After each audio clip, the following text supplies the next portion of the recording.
The problem is you're trying to get into shape, you're trying to take control of your nutrition, but during the week you've got business dinners, you've got social events, and on the weekends you've got barbecues, weddings, and you just don't know how you can stay on track with those, let's call them nutritional minefields in the way. So what I'm going to do is I'm going to give you 3 solutions to ensure that you can get around these, enjoy these events while staying on track with your nutrition. My favorite is the last one, so make sure you stick around for that one. Now the first thing, before you take advantage of any of these strategies that we're going to be using today, it's important that you map out when these potential business dinners, weddings, barbecues are into your calendar so that you know exactly when to use these strategies and how.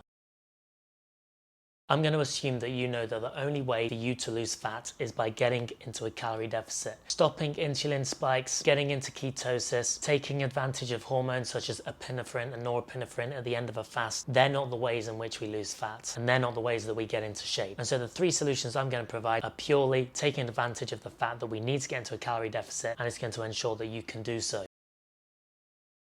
So the first one we're going to use is intermittent fasting, and here we are purely using it as a calorie control method. Let's say you're skipping breakfast and your breakfast is usually 400 to 500 calories. We're simply just saving 400 to 500 calories, and then you are adding those 400 to 500 calories on later in the day. Now this is ideal if you have something like a business dinner, a dinner out with friends, something like that, because you're backloading calories towards the end of the day and giving yourself a few more calories to maybe enjoy a drink, to maybe enjoy some French fries or something like that. But this is something that you can do purely as a calorie management method on certain days where you know that you potentially have a big dinner. So simply use intermittent fasting strategically to skip a meal, and whatever the calorie content of that meal was that you are skipping, add that on to that evening's festivities.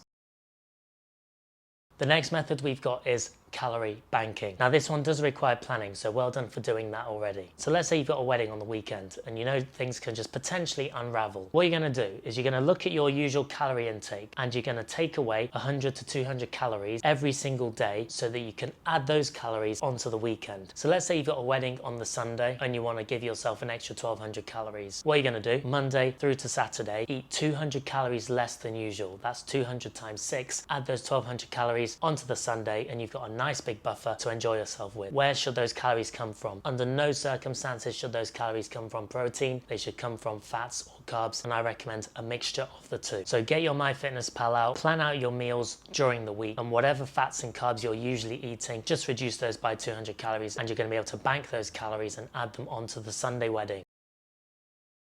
Final method, which is my favorite method, is the buffer method, and this is essentially a safety net for untracked meals. So again, most people have these events in the evenings, right? So what we're going to do is we're going to assume that whatever business dinner, event, meal out with friends is going to be 1000 to 1200 calories. Also going to assume that you're not going to be able to get as much protein as usual, 20 grams of protein. So simply what you have to do is you have to ensure that during the day, whatever your calorie target is, you're going to take away 1200 calories and you're going to eat your protein target minus 20 grams. Now the best meals to eat in these scenarios, I would always say, is simply a chicken salad, guys. So you're going to have a couple of chicken breasts, a load of salad, lots of fiber, maybe get some veggies in there too. That's going to help you to feel full. And ideally, if you have 2 chicken salads during the day and just make sure that they're high in fiber and maybe snack on fruit just to fill you up a little bit more, that's probably only going to take up a good 600 calories. And so let's say your calorie target is 1800, you're still going to be within that calorie deficit.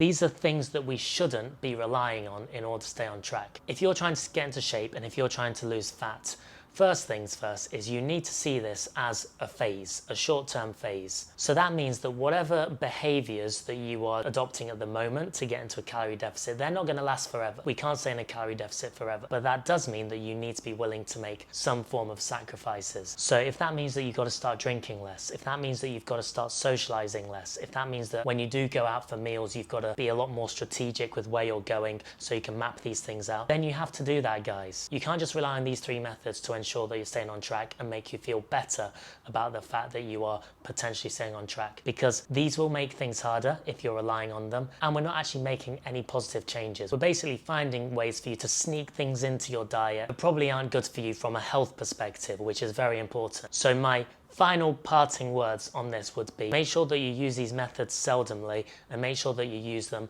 as more of an emergency, as more of a backup, not something to rely on several times during the week. That being said, guys, hopefully you found that useful. Now you know what to do when you've got certain potential nutritional landmines. Let me know what method you plan on using, how you plan on using it, and I'll see you in the next video.